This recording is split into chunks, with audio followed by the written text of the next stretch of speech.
الحمد لله رب العالمين والصلاة والسلام على أشرف الأنبياء والمرسلين وعلى آله وأصحابه أجمعين.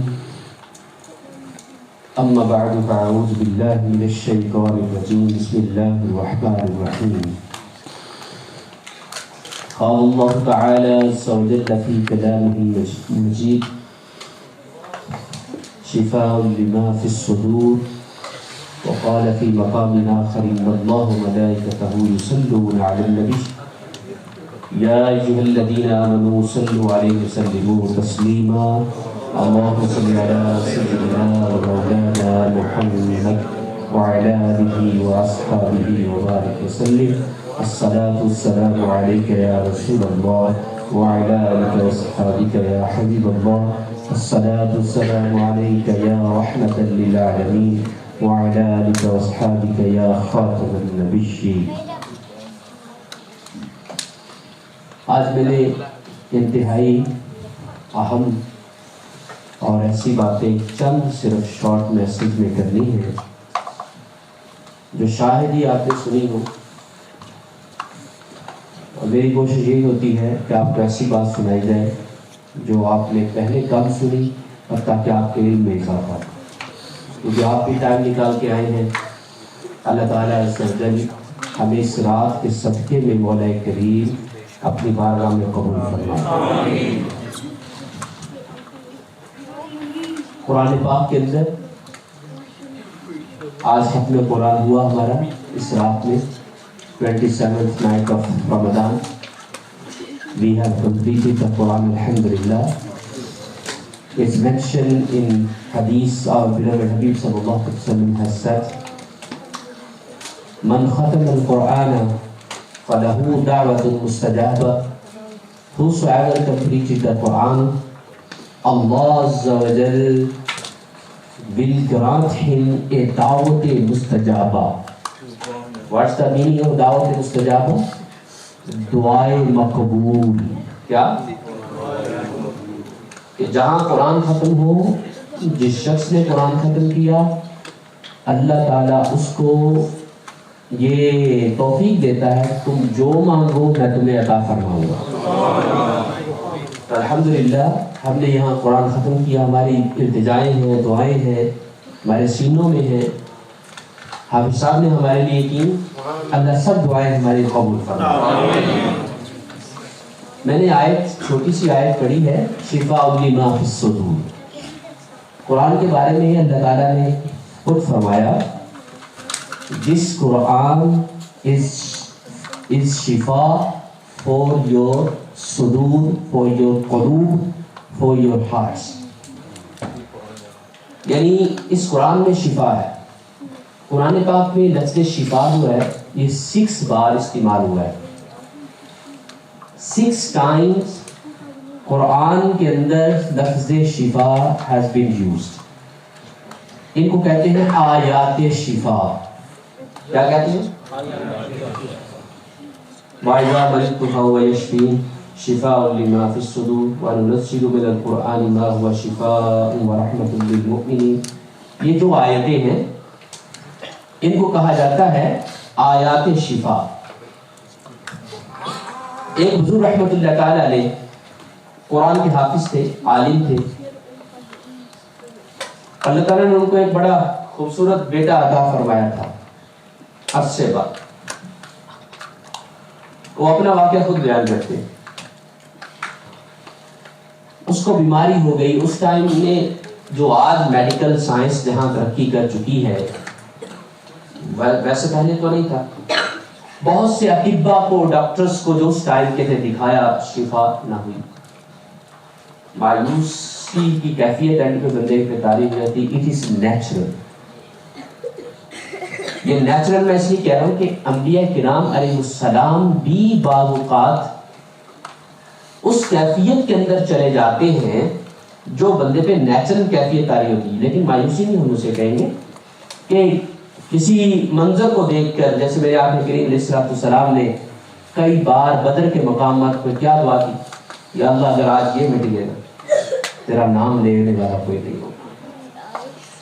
یعنی اس کیفیت میں آ کے دعا. تو یہ نیچرل کیفیت ہوتی ہے. حالانکہ آپ تو جانتا تھا کہ آپ کے نام کے ڈنکے ہم نے ہر جگہ بجانے. انگلستان کے برمنگم میں بھی آپ کا نام لیا جائے گا, آپ کو تو پتا ہے. سبحان اللہ. تو ان پر نیچرل کیفیت یہ ہوئی کہ بہت ڈر گئے. ایک بیٹا وہ بھی دنیا سے جانے کی کیفیت پہ ہے. بارگاہ رسالت میں مجدہ عرض کیا, اللہ کی بارگاہ میں بھی دعائیں کی. رات کو نبی کریم صلی اللہ علیہ وسلم خواب میں آئے. نبی کریم صلی اللہ علیہ وسلم خواب میں تشریف لے آئے اور آ کر ان کو کہا آیات شفا. اس سے پہلے ان کا نام آیات شفا نہیں تھا, یہ آیات شفا اس کے بعد کہا جانے لگا. پہلے ان کو آیات شفا نہیں کہتے تھے, نہ ہی کسی کو پتا تھا کہ قرآن میں کتنی مرتبہ شفا کا لفظ. ویسے تو حافظ تھے, حافظ کو بھی اگر کسی چیز پہ فوکس کر کے چیز کو نکالنا پڑتا ہے نا, کہ یار پورے قرآن میں میں پورا یہ چیز یہ موضوع نکالوں. ان کو آیات شفا کا کہا کہ تمہیں پتا ہے کہ آیات شفا کون سی ہیں؟ انہوں نے علمی کا اظہار کیا, فرمایا آیات شفا پڑھو بس. اب یہ صبح اٹھے, ان کو خواب یاد رہا, قرآن دہرانا شروع کر دیا کہ آیات شفا کون سی. پھر اللہ نے ان کی رہنمائی کی کہ جہاں جہاں شفا کا لفظ آتا ہے, وہ سیغے کی صورت میں ہو یا لفظ شفا کی صورت میں ہو, وہ یشفی شفا یشفی کی صورت میں ہو, جس طرح بھی ہو, وہ آیات نکالی. پورے قرآن سے انہوں نے وہ آیات 6 نکالی, 6 آیات نکالی اور 6 آیات نکال کے پڑھی اور رقیہ کیا بیٹے پہ. اللہ نے اس کی گرہ کھول دی. گرہ کھولنے کا مطلب یہ ہوتا ہے, خدا کھول دینا مطلب یہ ہوتا ہے بندہ ایسے پڑا ہوا لیٹا ہوا ہے اور ایسے پھونک ماری ایک دم کھڑا ہو جائے, ایک دم کھڑا ہو جائے. قرآن کی برکت سے اسے کہتے ہیں گرہ کھل گئی. اس کا جو بندش تھی وہ کھل گئی. وہ ایک دم بیٹا صحت یاب ہو گیا, وہ بندش کھل گئی. اب اس سے ہمیں یہ پتا چلا کہ قرآن کی آیت تو ہر بہت امپورٹنٹ ہے. ہر آیت از ویری امپورٹنٹ. ایوری آیت امپورٹنٹ ہے, اس کے اندر رموز و اسرار بہت ہیں. لیکن ہم جیسے ضعیف الاعتقاد لوگوں کے لیے جب ہم چھوٹی سی گھبراہٹ میں آ جائے ہم گھبرا جاتے ہیں, بچوں پہ مصیبت بن جائے گھبرا جاتے ہیں, گھر والوں پہ مصیبت بن جائے گھبرا جاتے ہیں. ہمارے لیے لمبی چوڑی نہیں, میں کہتا ہوں آیات شفا تو ہم سب کو یاد ہونی چاہیے. ابھی گوگل کریں گے نا بعد کے اندر جا کے آیات شفا لکھیں گے تو 6 آیات آ جائیں گے آپ کے ساتھ. وہ آیات شفا آپ یاد کریں, آپ کی ہر پرابلم کے لیے انشاءاللہ بہت مفید ہوگی وہ آیات شفا. ایک بات یہ تھی میری. دوسری بات, قرآن پاک میں بہت سے میریکلز کا ذکر ہے. موسیٰ علیہ السلام کے 9 میریکلز کا ذکر ہے. 9 miracles of موسیٰ علیہ السلام. 4th biggest miracle of حضرت سیدنا عیسیٰ علیہ السلام. موٹوں کو زندہ کرنا, بلائنڈ کو صحیح کر دینا, پرندے کو اڑا دینا ہے. 4th biggest miracle of عیسیٰ علیہ السلام. سیفٹی جو حضرت نوح علیہ السلام کو اتنے بڑے طوفان سے ملی, ایک کشتی نے بچایا, یہ بھی میریکل آف نوح علیہ السلام. اور اسی طرح ابراہیم علیہ السلام کا آگ سے بچ جانا, اٹ از میریکل آف حضرت ابراہیم علیہ السلام. حضرت اسماعیل علیہ السلام کو چھری کا نہ ذبح کرنا, اٹ از میریکل آف اسماعیل علیہ السلام. کیا ہے یہ؟ چھری نے ذبح نہیں کیا تو میریکل ہے, معجزہ ہے اسماعیل علیہ السلام.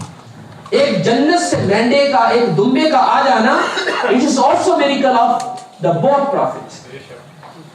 ایک پتھر کا موم کی طرح اوپر بڑھنا پھر نیچے آنا. جب کعبۃ اللہ شریف تعمیر کیا جا رہا تھا, یہ مقام ابراہیم پہ جو پتھر پڑا ہے, یہ جب اونچی دیواریں ہوئی نا تو حضرت ابراہیم کو علیہ السلام کو فکر ہوئی کہ اب اونچا اور کرنا ہے, تو اب میرے پاس تو وہ چیزیں نہیں ہیں لکڑی وغیرہ کہ میں کیسے. تو اللہ تعالیٰ نے پتھر کے اندر یہ صلاحیت پیدا کر دی کہ وہ اونچا ہو جاتا جب آپ کو ضرورت پڑتی. وہ پتھر انڈرسٹینڈ کرتا تھا آپ کے مائنڈ کو, پڑھتا تھا کہ آپ کی خواہش یہ ہے کہ اونچا ہو جاؤ, اونچا ہو جاتا تھا. جب آپ خواہش کرتے تھے نیچا ہو جاؤ, نیچا ہو جاتا تھا. ایک پتھر ہو کے اس کے اندر اتنی صلاحیت پیدا ہو گئی، وہ ہر چیز انڈرسٹینڈ کر رہا ہے، سگنلز انڈرسٹینڈ کر رہا ہے. جو آج کل سگنلز کی بلوٹوتھ کر دیں تو آپ ایزیلی چیزوں کو ٹرانسفر کر سکتے ہیں، وہ سگنلز انڈرسٹینڈ کر رہا ہے پتھر، کہنا بھی نہیں پڑ رہا. تو یہ پتھر اسی لیے یہ جنتی پتھر وہ مقام ابراہیم پر موجود ہے کہ اس کی زیارت سب ہم کرتے ہیں، اور وہاں ہم نوافل بھی اس کی زیارت کے نوافل جو واجب الطواف ہم پڑھتے ہیں. وَاتَّخِذُوا مِن مَّقَامِ إِبْرَاهِيمَ مُصَلًّى. حضرت مریم سلام اللہ علیہا کا بن باپ کے عیسیٰ علیہ السلام کو، بن ہسبینڈ کے عیسیٰ علیہ السلام کو جنم دینا میر کرے. عیسیٰ علیہ السلام عیسیٰ علیہ السلام 1 یا 2 ڈیز میں کلام کرنا، عربی میں سپیچ دینا، اٹس میریکل آف عیسیٰ علیہ السلام. میں بات کس طرف لانا چاہتا ہوں، یہ ویری امپورٹنٹ ہے. قرآن میں ایک میریکل نہیں، بہت سے میریکلز کا ذکر. معراج شریف بگیسٹ میریکل آف رسول کریم صلی اللہ علیہ وسلم mention in the Quran.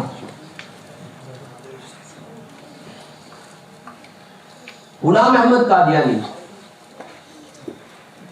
was false, who claimed false nubuwwah, who said in Qadian, in subcontinent, in Hindustan, India, کہ I am the prophet. Mirza Ghulam اس نے اپنی تفسیر کے اندر جو اس نے قرآن کو مس انٹرپریٹ کیا، اس نے all miracles of قرآن کا واضح انکار کر دیا کہ یہ میریکل نہیں ہے. یہ جتنے بھی میریکلز آف قرآن ہیں انبیاء کے بیان ہوئے، جو میں نے آپ کو قرآن کی آیات کے حوالے دے کے کہتا ہوں، قرآن پورا کا پورا میریکل سے بھرا ہوا ہے. اللہ نے یہ ہماری عبرت کے لیے اور ہمارے سبق کے لیے ذکر کیے. اس نے سب کا انکار کیا ہے کہ یہ میریکل نہیں ہے. اصل میریکل تو میں آیا ہوں جو مسیح موعود کی شکل میں آیا.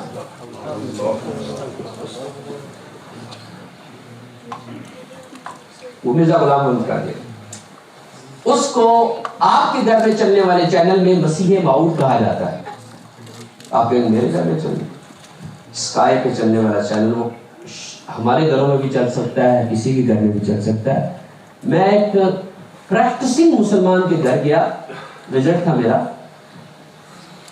تو اس نے اس کے بچے کو شاید لگایا ہوگا، اس نے ان کا چینل لگایا ہوا، اور جو پریکٹسنگ مسلمان مجھے کہہ رہا تھا کہ ان کی باتیں سن کے بڑی روحانیت تھی. علمان نو سینس، میں کہہ رہا تھا کہ سینس ہی نہیں بنتی جس کو دماغ ہی کبھی ایکسپٹ نہیں کر سکتا کہ یہ نبی ہو سکتا ہے، ایکسپٹ ہی نہیں کر سکتا. اس شخص کو بھی یعنی لوگوں نے نبی بنا کر پیش کر دیا. ایک دن کے اندر مرزا غلام احمد قادیانی صاحب ایک دن کے اندر میرے خیال میں 24 سے زیادہ مرتبہ ٹوائلٹ جاتے تھے. وجہ یہ تھی کہ ان کو بیماری تھی، یہ پیشاب، اسی وجہ سے ان کا انتقال بھی ٹوائلٹ میں ہوا، کیونکہ وہ بیماری کی وجہ سے جاتے تھے. جو جتنی وحیاں ان پہ نازل ہوئی ہیں وہ اکثر تو ٹوائلٹ پہ نازل ہوئی. پہلی وحی ان کے مطابق جو نازل ہوئی ان پر کہ میرے پہ انگلش میں وحی آئی، the first revelation came on me in English language and that was I love you. یہ وحی ہے ان کی، that was I love you. ان کی کتاب میں ابھی بھی لکھا ہوا، آپ گوگل کریں، روحانی خزائن 22 والیومز ہیں اس کے، روحانی خزائن کتاب کے، جو مرزا غلام احمد قادیانی صاحب نے خود لکھی ہے. روحانی خزائن وہ اتنی یعنی کہ پبلشڈ ہے، گوگل پہ آپ ایک لکھیں گے ورڈ فوراً ساری جلدیں آ جائیں گی، اس میں یہ ساری باتیں لکھی ہیں. جس بندے کو خود سمجھ نہیں تھی کہ پہلے وہ اپنے آپ کو مجدد کہتا تھا. On the beginning when he started his تحریک he said that I am مجدد. مجدد meaning دین کی تجدید کرنے والا، جیسے مجدد ثانی علیہ الرحمہ ہوئے.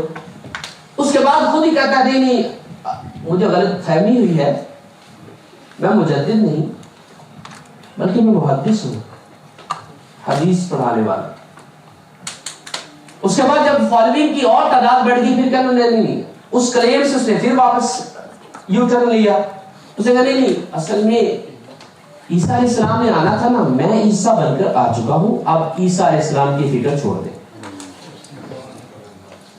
اب اس کے بعد انہیں لگا کہ عیسیٰ علیہ السلام بھی میں نے ایسے کہہ دیا ہے معاذ اللہ میں عیسیٰ ہوں، اس میں بھی میری کوئی فالوئنگ بڑھ نہیں رہی۔ یہ پاک و ہند کے لوگ جو ہے نا، یہ نبیوں پہ جان قربان کرنے والے لوگ۔ اس نے ہند پہ کہہ دیا اصل میں نبی ہوں۔ جب نبی کہا، لوگوں کا ریسسٹنس سامنے آیا کہ یار یہ تو کہاں لے گیا ہمیں۔ ان کا لاہوری فرقہ ٹوٹا، ان کا لاہور میں ایک ان کا فرقہ تھا وہ ٹوٹا، 12 بڑے بڑے ان کے اپنے فرقے تحریکیں ٹوٹی۔ تو پھر اس نے کہا کہ اصل میں ذلی نبی ہوں۔ ذلی نبی سمجھتے؟ آپ کو نہیں پتا، میں آپ کو بتا دیتا ہوں۔ میں یہ کیوں باتیں آپ کو سنا رہا ہوں، میں اینڈ پہ بتاؤں گا یہ کتنی امپورٹنٹ باتیں ہیں۔ یہ ہمارا ایمان لے جانے والی باتیں ہیں جو ہمارے گھروں میں آلریڈی ہو رہی ہیں، ہماری بچی یا بچہ اس میں مبتلا ہے۔ میں اس لیے یہ آپ کہہ رہا ہوں، یہ ہماری نماز سے بھی زیادہ امپورٹنٹ باتیں ہمارے عقیدے سے ریلیٹڈ ہے۔ اس نے کہا میں ذلی نبی ہوں۔ ذلی نبی کسے کہتے ہیں؟ اس نے خود ایکسپلین کیا۔ جب ان کے مریدین نے پوچھا کہ واٹ از دا ذلی نبی میننگ، کہ اگر the people ask then what he will reply، اس نے کہا ذلی نبی اسے کہتے ہیں، ذل کہتے ہیں سائے کو، جیسے امبریلا کا ایک سایہ ہوتا ہے، ذل is called in Arabic سایہ۔ تو میں نبی تو نہیں، مجھ پر نبوت کا سایہ پڑ گیا۔ کیا کہا؟ جو پاگل سا سڑکوں میں پھر رہا ہو نا، ہم کہتے ہیں اس کو سایہ ہو گیا ہے۔ سڑکوں میں پھرنا سائیں بن جائے، وہ سائے سے سائیں، پاکستان کے اندر یہ مشہور ہے۔ تو اس کو بھی سایہ پڑ گیا ان سے، کہنے لگا میں یہ ذلی نبی ہوں۔ ذلی نبی سے پھر سے کہنا میں بروزی نبی ہوں۔ بروز کہتے ہیں جو چھوٹا سا نبی ہو، میں بروزی نبی۔ پھر اس کے بعد آیا، اس نے کہا نہیں، بروزی نبی، ذلی نبی، یہ تو ایسی میں پیش کرتا رہا۔ جماعت بڑھ گئی، جماعت احمدیہ بڑھ گئی، فالوئنگ بڑھ گئی، لوگ اس کے بڑھ گئے۔ تو پھر اس نے کہا میں تو عیسیٰ علیہ السلام سے 10 گنا افضل ہوں۔ یہ اس کی بات بولی۔ پھر عیسیٰ علیہ السلام کو اس نے 3 گندی گالیاں دی اپنی کتاب میں۔ اس نے کہا عیسیٰ علیہ السلام کی جو 3 دادیاں تھیں وہ زانیہ تھی، بازاری عورت تھی۔ یہ اس کی کتاب میں لکھی ہوئی بات ہے، میں آپ ریکارڈنگ ہو رہی ہے، میں اپنی طرف سے کہوں گا تو یہ باتیں تو قیامت تک رہنی، ریکارڈنگ ہو رہی، اس کتاب میں لکھی بات۔ پھر موسیٰ علیہ السلام کے بارے میں کہا، ان کو کیا تھا، سارا مسمرزم کا علم تھا ان کے پاس، ٹیلی پیتھی۔ یہ جانتے ہیں آپ جو ہپناٹزم کا لفظ آپ نے سنا ہوگا، ہپناٹائز کر لیتے ہیں، مائنڈ کو پڑھتے ہیں، تو مسمرزم اس طرح کی نالج ہے۔ اس نے کہا موسیٰ علیہ السلام کے پاس کیا تھا، میرا جادو اور یہ مسمرزم تھا جو کفار قرآن میں بولتے تھے نبی پر کہ جادو ہے، سحر مبین۔ فرعون نے کہا تھا ھذا سحر مبین، کہ یہ سیدھا جادو ہے۔ جب اس نے دیکھا کہ عصا ساری لاٹھیوں کو کھا گیا، یہی بات مرزا صاحب کہتے ہیں مسمرزم کا علم تھا، میرے پاس اصل نالج، ان کے پاس کیا تھا؟ یہ ساری باتیں لکھی، یعنی سینس ہی نہیں بنتی کہ ایسے شخص کو نبی مانا، سینس ہی نہیں بنتی، لاجیکل سینس ہی نہیں بنتی کہ اس کو نبی مانا جائے۔ اور مرزا صاحب نے آخری عمر کے اندر کسی عورت سے اس کی رومیو جولیٹ کی کہانی تو آپ نے بچوں نے یہ پڑھی ہوگی، ادھر اس طرح کا اس کا بھی معاملہ ہوا، اس کو عشق ہو گیا۔ اب وہی اس پہ کم نازل ہوتی تھی، شعر زیادہ نازل ہوتے تھے۔ وہ شعر جو ہے وہ اپنی نکر میں بیٹھ کر، پاکستانی عشق اس طرح کا ہوتا ہے نا، جس کو ہو جائے شادی سے پہلے وہ نکر میں بیٹھ جاتا ہے، دل ہی بناتا رہتا ہے الٹے سیدھے۔ تو اس حضرت کو بھی ہو گیا وہ، یا وہ شعری کہتا ہے، وہ شعری بھی جو اس نے شعر کہے، نازیبا الفاظ جو شعر ہیں وہ بھی اس کی کتاب میں موجود۔ اب اس سے پوچھا گیا حضرت جو آپ کو نبی نہیں مانتا اس کے بارے میں آپ کا کیا خیال ہے؟ اس نے کہا اچھا، اس نے ایک کتاب لکھی، کتاب کا نام ہے گالیوں. کیا ہے وہ کتاب؟ موجود ہے. ایک گالی سے شروع ہوا 1000 گالی کی. اچھا آپ میں سے کوئی بھی سینس جس کا دماغ چل رہا ہے نا، زیادہ سے زیادہ آپ کو غصہ ہوگا نا، 10 گالیاں آپ کو آتی ہوں گی، 10 دے دیں گے، 10 کے بعد آپ چپ ہو جائیں گے. اس کا حافظہ گالیوں میں دیکھیے اور اس کی ووکیبلری دیکھیے، کتنی اسٹرانگ ووکیبلری ہے. ایک نہیں، 10 نہیں، 100 نہیں، 1000 گالی لکھی اور کتاب ختم ہو گئی. گالی سے سٹارٹ ہوئی، گالی ختم. یہ کتاب بھی موجود. ایک مسٹر پیٹر تھا ادھر، اچھا اس کا یعنی کہ اس کو لے گئے یہ بیلی جماعت احمدیہ والے، ان کو لے گئے، کافی اس کو اپنا کیا. وہ کونسلر کے ٹائپ تھا یہاں. تو ہمارے سے جب ملا تو ہم علماء کی جماعت اس سے ملی، اسے سمجھانے کی کوشش کی کہ یہ مسلمان اصل اسلام یہ جو پیش کرتے ہیں یہ فیک اسلام ہے، اصل اسلام ہمارا اسلام ہے. تو وہ نہ مان رہا. تو اب اس سے ہم نے ایک سوال کیا کہ mister Peter, what do you think Mirza Ghulam Ahmad Qadiani is a prophet or not? Do you believe he is a prophet? Well, no. میں تو نہیں بلیو کرتا. مجھے کیا پتا، میں اسٹڈی نہیں کی اس کے بارے میں کیوں پروفٹ مانوں. ان کا ٹھیک ہے آ جائے. ہم نے وہ گالی والی کتاب آگے رکھی کہ مسٹر پیٹر آپ تو نہیں بلیو کرتے نا کہ وہ نبی ہے؟ کرے نہیں، کہ یہ ساری گالیوں کا احصال ثواب آپ کو بھی جا رہا ہے کیونکہ آپ بھی نہیں مانتے. یہ جو گالیاں دی ہیں یہ ساری کی ساری آپ کو بھی اس نے دی ہے، کیونکہ جو اس کو نبی نہیں مانتا وہ سب کے لیے وہ گالی ہے. وہ جب اس کو ٹرانسلیٹ کیا گیا نا انگلش، اس کا is not prophet, is big devil. Prophet کیسے ایسے ہو سکتا ہے؟ دماغ پاگل ہے کہ خدا کے بندے. وہ تو بیئر کرنے والے لوگ تھے، برداشت کرنے والے لوگ، تحمل سکھانے والے لوگ تھے. ہم نے جتنے بھی پروفٹس کے سٹوریز پڑھی ہیں، اور یہ کیا ہے؟ ان کے ہاں ڈیلی ان کے چینل کے اندر ایک مربی آتا ہے. مربی کہتے ہیں یہ مولانا کو، ہم مولانا کہتے ہیں. انہوں نے ایک الگ ٹرم دی ہے، مربی، تربیت کرنے والا.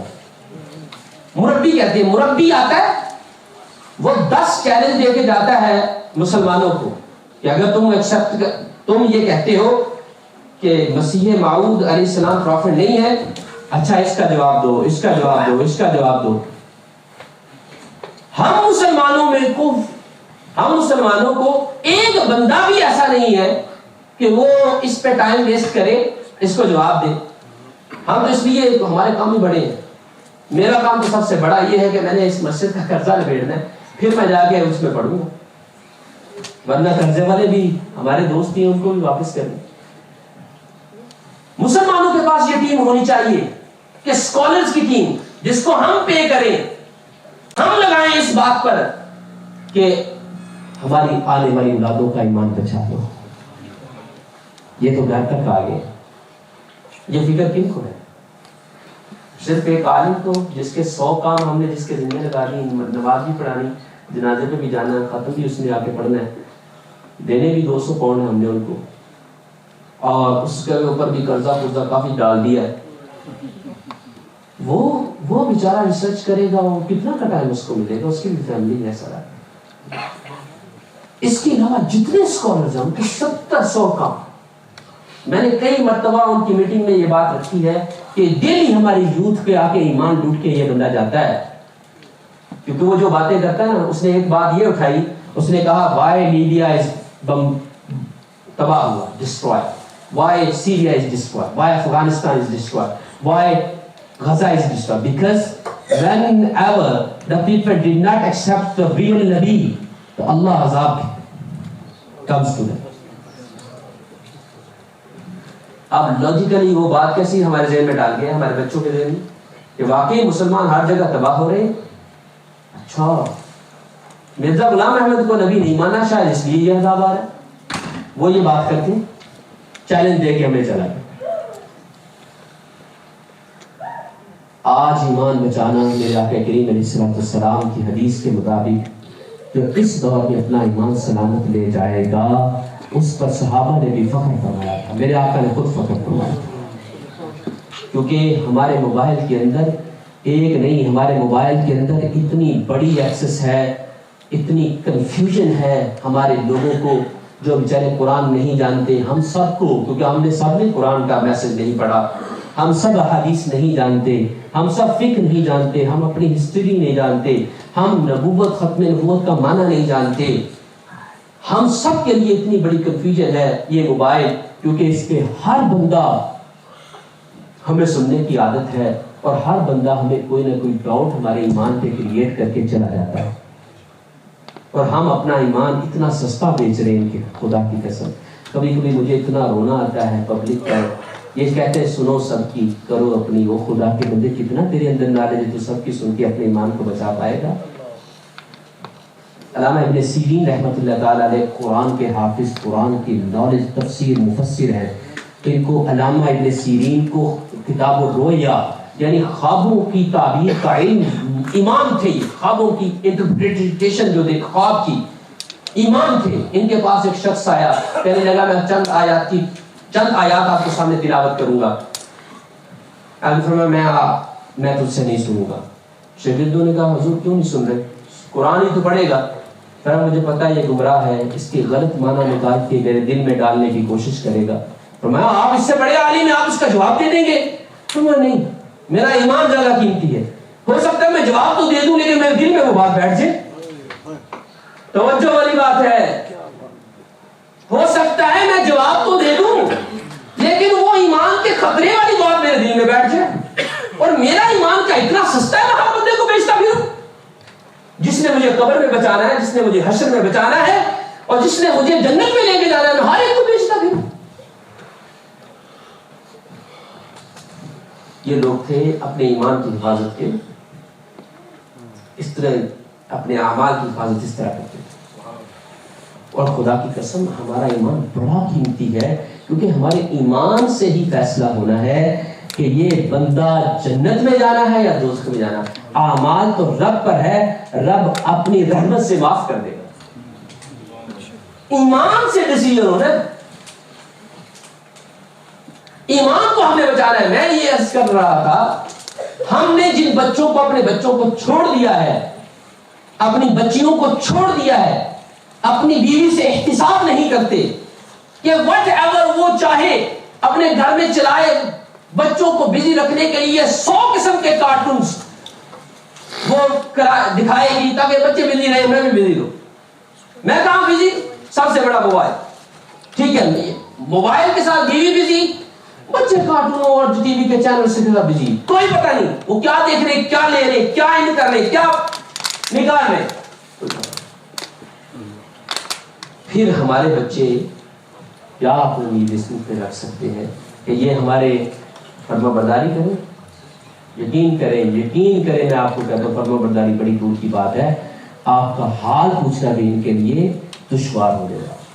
سال کے بعد فون کرنا بیٹے کے لیے بہت بھاری ہوتا ہے. والد کو عید پہ وہ فون نہیں کرتا، حالانکہ وہ ہر جگہ فون کرتا ہے، والد کو نہیں کرتا. یہ ایک کیس نہیں ہے، 500 کیسز میں بتا سکتا ہوں، بیکاز میں کمیونٹی کے اندر رہتا ہوں. میرے پاس کمیونٹی کیسز آتے ہیں. یہ ہر دنیا کے بندے کو فون کرے گا، باپ کو نہیں کرے گا، کیونکہ اس کی اتنی تربیت ہی نہیں ہے. جس کو ہم اپنے رب کا فرما بردار نہیں بنا سکے، نو وے کہ وہ آپ کو فرما بردار کرے. نو وے، کچھ بھی نہیں ہو سکتا کہ آپ کو فرما برداری کرے جس کو ہم اپنے رب کی بارگاہ میں نہیں چکا سکتے.